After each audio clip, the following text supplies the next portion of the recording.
And right now, Dawid will join us on stage to bring us closer to how you can think as a product engineer. And Dawid, please join us on stage. I see that the title is being a software developer is just the first step. I'm hoping to learn how I can have some product engineering thinking despite not being a technical person, because that should be helpful for me, right? Good luck. Great. Thank you. Thank you very much. I hope I will answer your question too. So, we are live. So, the title is Being a Software Developer is just the first step and how to think as a product engineer. And my name is Dawid Janiga, and I would like to show you the small history of techno.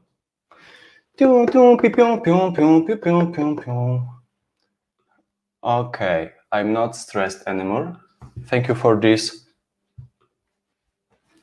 Coming back to the main topic, which is not music today, unfortunately, but if you would like to, definitely the takeover of the main deck might take place after the Burning Minds, but of course it depends on the Burning Minds organization team. Okay, being serious about product development and digital products, which I would like to share experience with you. And in short, some projects on which we are working succeed and some didn't. And over the past years, I had the pleasure to work with many great teams on many great products. And the one particular story I would like to share with you is development which took 4 months to create. The application in the team of 3 developers, that was one social media app, which gathered enormously amount of 0 users and had 3 invoices left. And because of that story and many others, I would like to share you my experience as the software developer, how I perceive development of the product and what is the difference between product and project, but also how we can help. Because we as the development team, especially developers, see the business from different angles, not because we know how to code, but because we know how we can achieve the business requirements. And we have to start with defining what the software development is, because only based on that, we can define what might be the product engineering. And the usual cycle of software development looks like this. Client tells what they need. Later, the development team answers about feasibility and time estimation, and eventually, the task is implemented.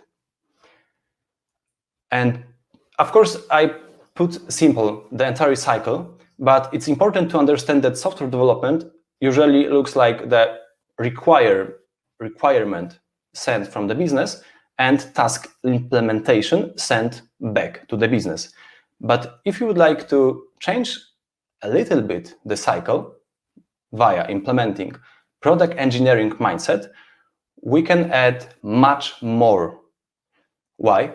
Because software development is only a part of product engineering. And as you can see, we have at least 10 additional layers on which we can focus to implement the product. And I would like to focus today on things I've implemented by myself or by the team, not all of these topics. So we'll focus also on quality assurance, market research, and competitive analysis. Why? The reason is simple. I don't want to talk about something which is only works in theory. I would like to focus on examples I've implemented with the team in previous projects.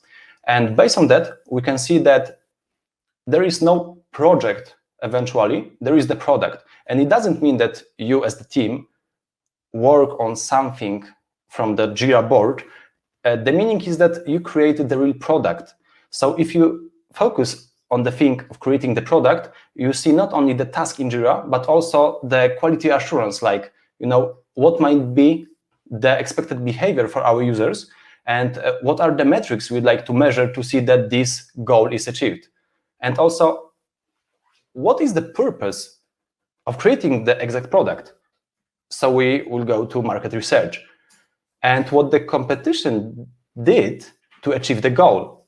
And we can measure that, or in any way we can compare our product to others. And with that knowledge, we as the software developers can perceive the tasks not only as the job to have to be done, or get things done, but rather as something, okay, why we would like to implement the specific task. Because only with that question, we can also gather the feedback from our customers. I meant, of course, the companies which has the cooperation with us, to see the things in different way. Not only as we are developers, but also we are consultants. And that's important because if we revert the cycle only of gathering the task and being something like the cog in the machine, we would like to be the consultant, but we have to change the perspective because we want to understand the business. Why? Because we would like to make data-driven decisions. And it's not something we would like to see by emotion. The great topic which took place minutes ago spoke about exactly data-driven decisions and why it's important not to be biased because you feel something, but you know something. And the difference is when you think about something, you can perceive because of your filter, like developer or quality assurance or product design. But if you would like to use data, there is no thinking, there is no emotion, because the data said that, for example, users don't want to use that feature. And then question arises, why? And after questioning the why with the customer, we can gain client's trust. Because the client started to think about us as the development team, not only as the the third party or some party of the business, but rather about we can say the team, maybe external, but still the team, because we want to gain the trust, because eventually we can increase ownership.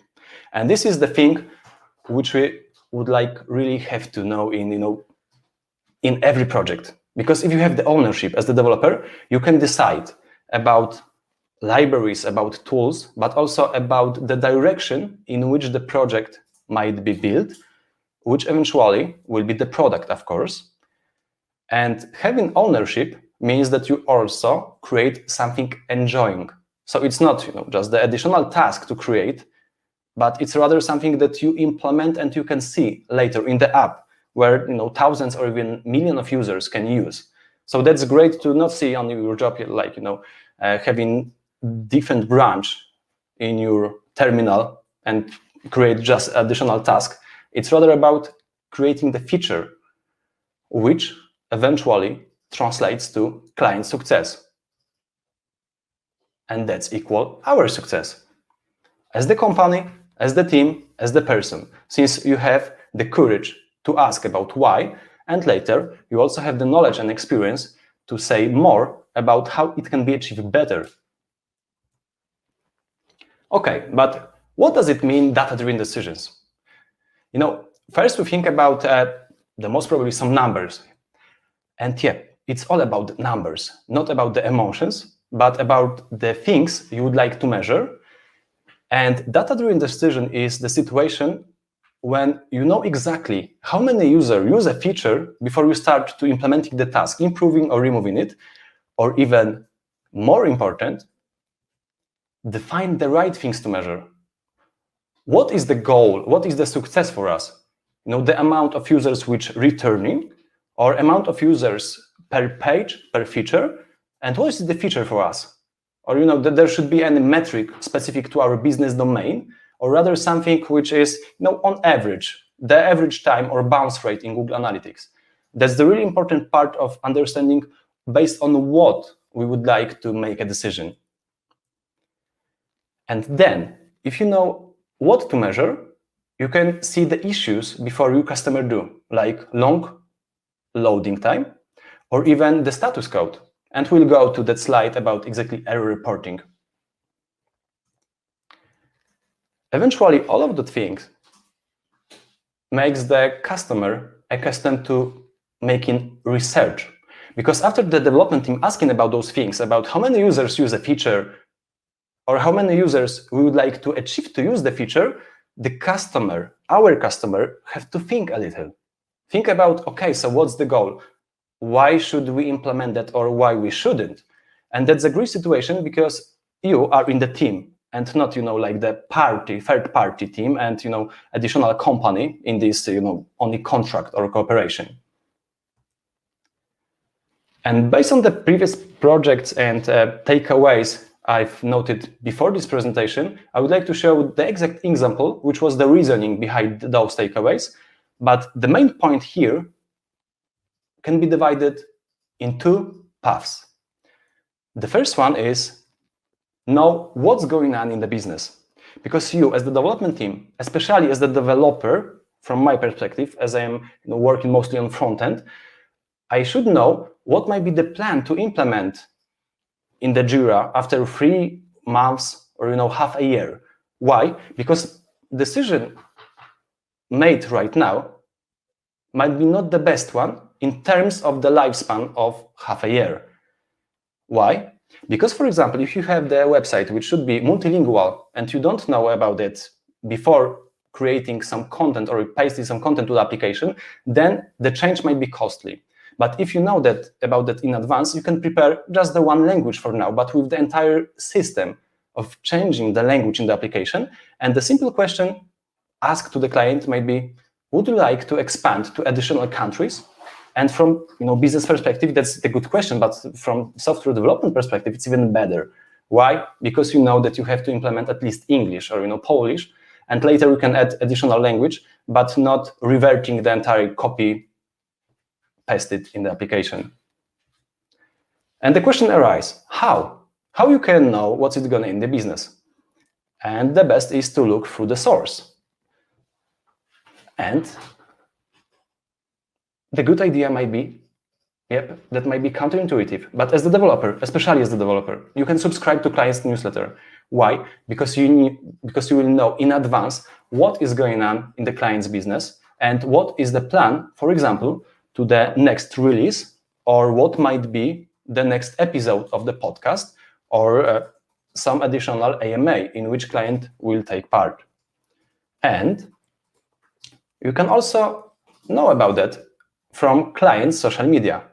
Instagram, Facebook, Twitter, depends on the business domain. But at least for the span of the project, you should follow the client in social media to understand what might be the user base, what are the comments, how many likes and on which posts the client have, so you can easily understand what might be the user group or what might be the potential. So you see even the potential before the client. And there was a thing about podcast. Why it's so important to listen podcast in which client is featured? Because if you have the article or something like the newsletter, this form is official. Maybe not so official if if your business domain is not official at all, but usually in something like the open question, when the client is asked by the host in podcast, then you can dig more to the topic and learn more about the possibility to improve the product from development perspective, because something can make a connection in your head between the task in Jira and the plan which client proposed by answering some question in the podcast. And the second path, which connects, of course, with the first one, is about knowing your users. Because now you understand about what the business is. But the second thing to know is who is the audience?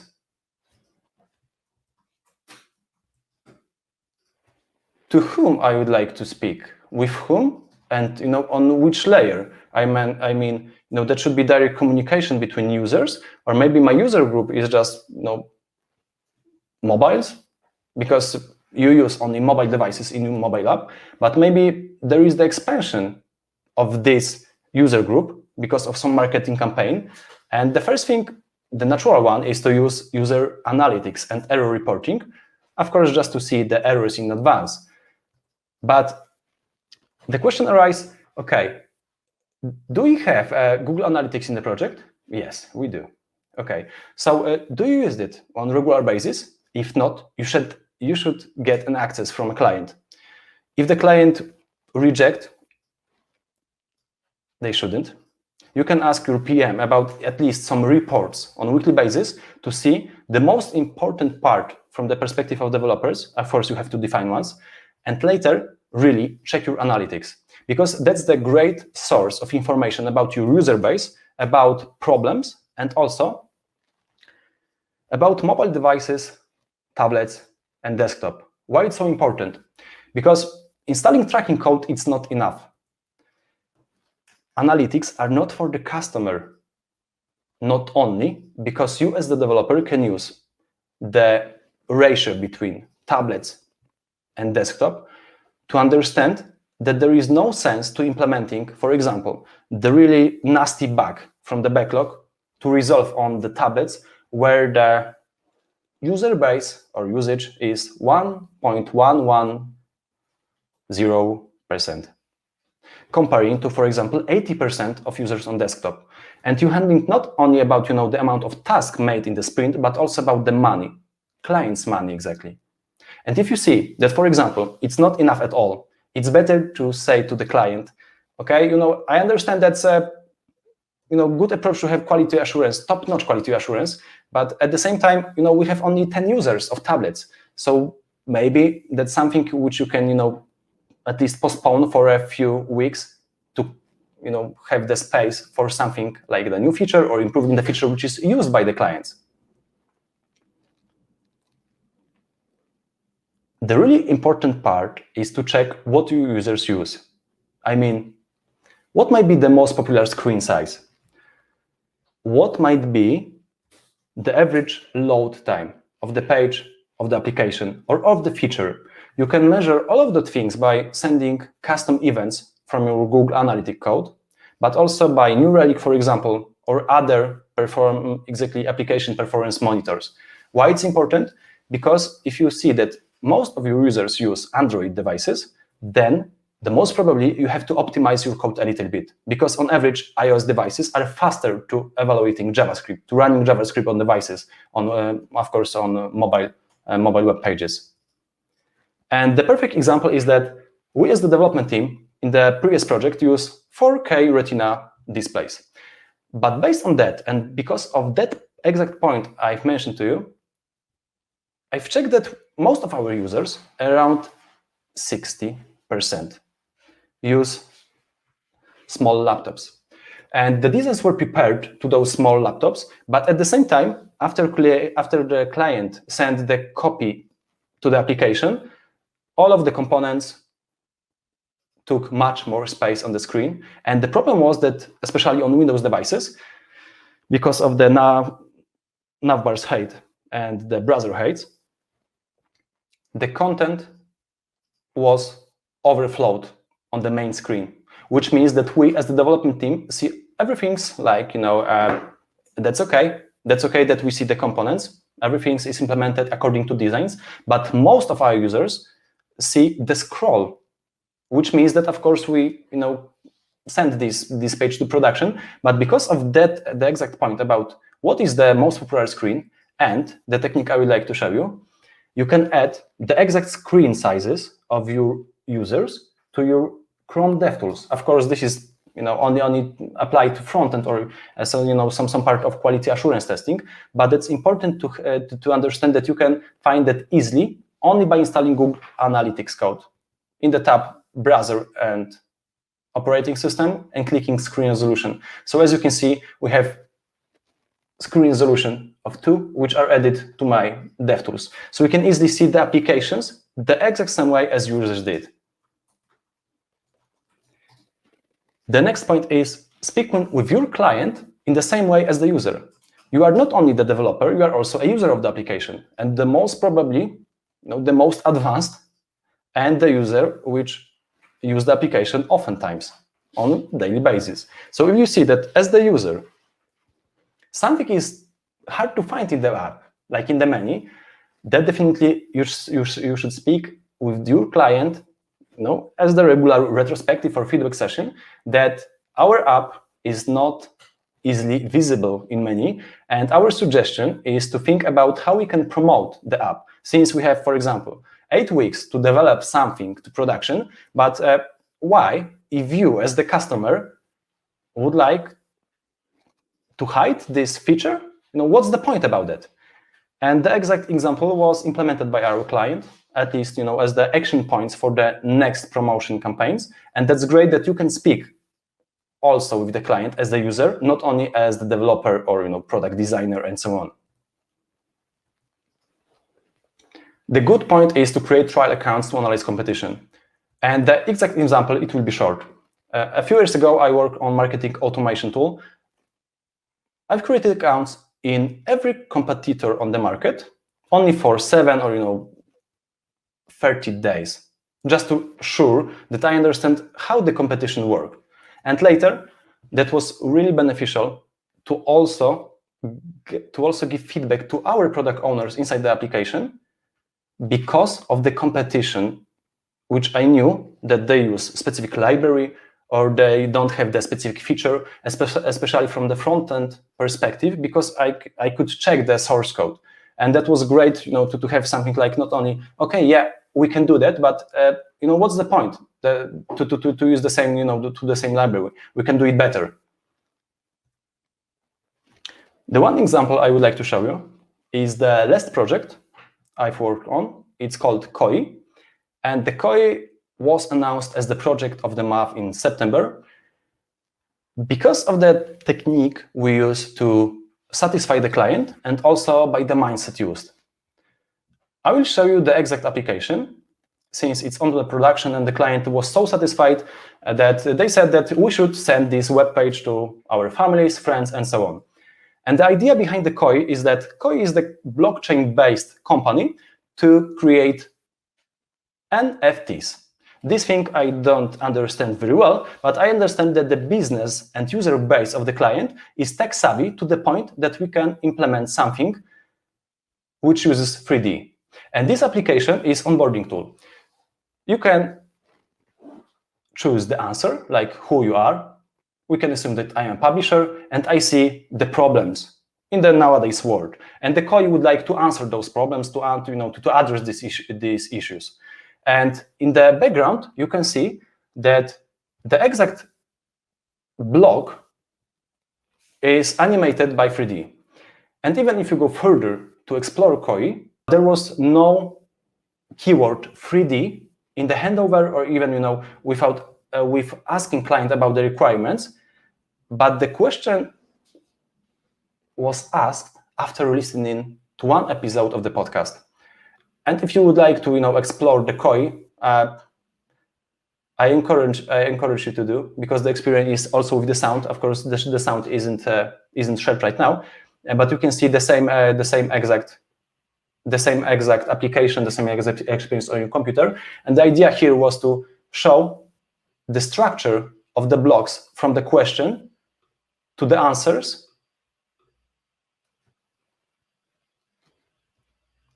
So you can see easily all of the questions, the diagram as the one page. And why I mentioned that in the topic of product engineering? Because the exact question arises because of subscribing to the newsletter. This is my inbox. In one of newsletters, after first handover and even before the kickoff with the customer, I've checked that the KOI, the development team of KOI, exactly with Alex, the founder, will be hosted in Edge of NFT podcast. So I listened to that over the weekend and prepared something more customized to the user base, like with 3D, because it's cryptocurrency, it's NFT, and this kind of stuff. So Alex made a decision in 10 minutes. You see the result?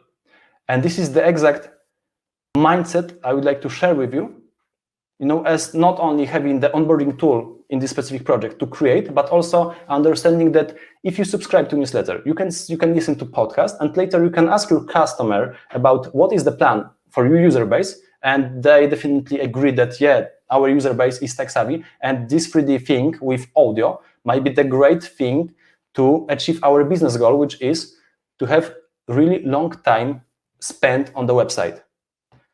And because of that, you created the entire experience. The client is satisfied, but the most important part of it is that the first idea with which client asked us about creating some app was onboarding tool. So you see the difference, how far we can go if we change the mindset and revert the cycle of asking about the requirements, but also proposing the requirements.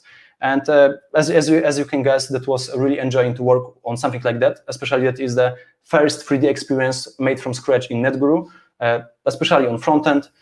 And yeah, this is the exact example of the, I can say, product engineering mindset.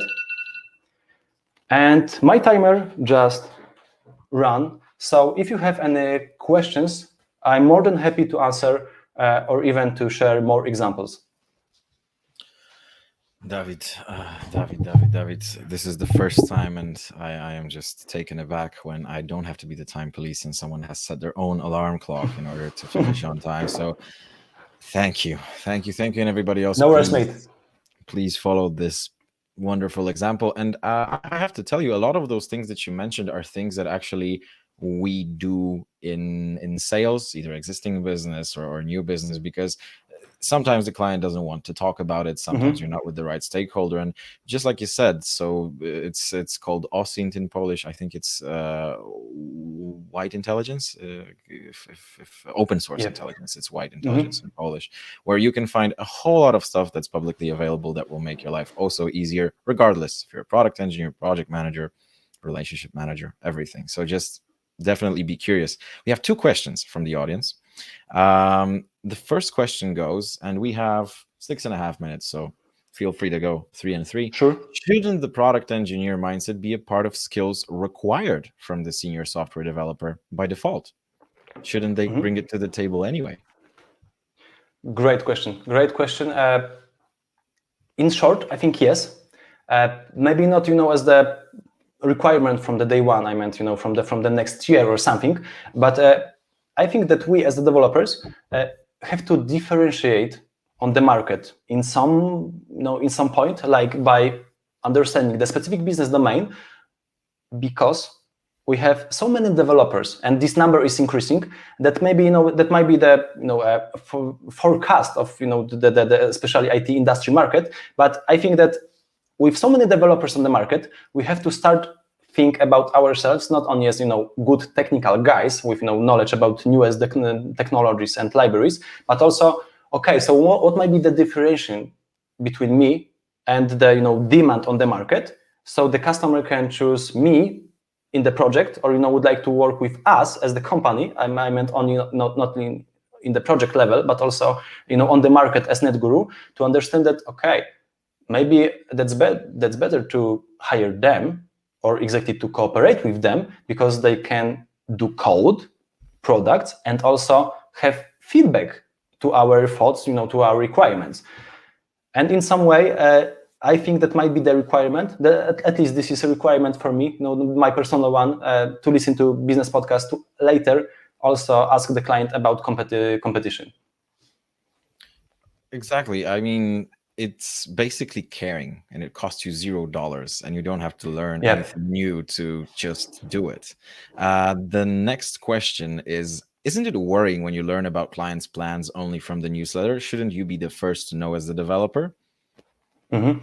Yep, that's something I would like to care in the project. So we would like to ask in advance. But sometimes the client has the filter, or like the perspective that the development team don't want to know about that, because they should know about the technicals, about the features. So I saw a few situations when the client had some kind of filters, and that was perceived by us as not the bad will, but rather something like, okay, do you know that we would like to know about your plans? And later, of course, after retrospective, the customer would like to share and share the plans with us. But I think some customers don't know, about the need by the software development team to understand about the roadmap, not only about the features, but also about the entire product, because you can work only on the specific specific slice of the project or product. And the exact situation, or the ideal situation I would like to be in the project, is that the customer would like to share those plans with you. And even if not, that might be the situation that the marketing team is not the same part of the product you are in. So that might be the situation when you still you would like to leverage on the knowledge sent to other customers or other users of the exact app. And I couldn't agree more. Essentially, there are many various situations where you should be able to learn from the client plans, but sometimes the client goes away on holiday. Sometimes the client wasn't involved in the things that you will read about, and you will actually surprise them with the knowledge that you bring to the table even before they found out something. So basically, you should be the first to know, but life isn't always fair. So just that's stay true. safe. And the last question that I see, shouldn't at some point we all, as in devs, designers, QAs, be product engineers? That's a tough question, and definitely not in the competence of answering as the industry. But in my personal opinion, I think we should at least know more about the basic tools and know how to, for example, on a regular basis, check analytics. So you at least know that there is something like the product engineering, and I prepared the extras to dig more to the topic that will be connected with this question. But before that, as I understand, that's the last question. Yep. Yeah. Okay. I would like to send a special thanks to Mateusz Krawczyński and Paula Steinwald, who encouraged me to do this presentation after some meeting a few months ago. Thank you, guys, and thank you for the feedback. And also to Karolina Roziewicz, who helped me to prepare this amazing presentation, because without her feedback, I would be with some bullet points and so on. So yeah, thank you very much. And this is the extras. If you would like to dig more, this is the presentation from Wojciech Saliga, which is based in Gdańsk, Poland. And this presentation was sent to me by Mateusz. And I wouldn't, to promote in any way the other company or other presentation. But the thing is, if you would like to dig and understand the topic of product engineering more, which was my goal of this presentation, you definitely should see also this presentation. So you see the perspective of how the software developers or software development in general might look in a few years. So I encourage you to also see this presentation, and you see the 4 years span of changing of on the market, because that was from 2017. Thank you, Dawid. Great way of landing this and wrapping it up with thanks and gratitude. On a lighter note, just for me to conclude this, you mentioned a lot about data, about knowing data, about interpreting data, which you can do even as a non-technical person. And just today I was reading this slight business discussion about, is it professional to finish your emails with a footnote of "In God we trust"? And of course, there were a lot of people saying not necessarily, but one answer I got was, "In God we trust, others please show data." So great wrapping up. Thank you. So Dawid, that was excellent. Thank you so much.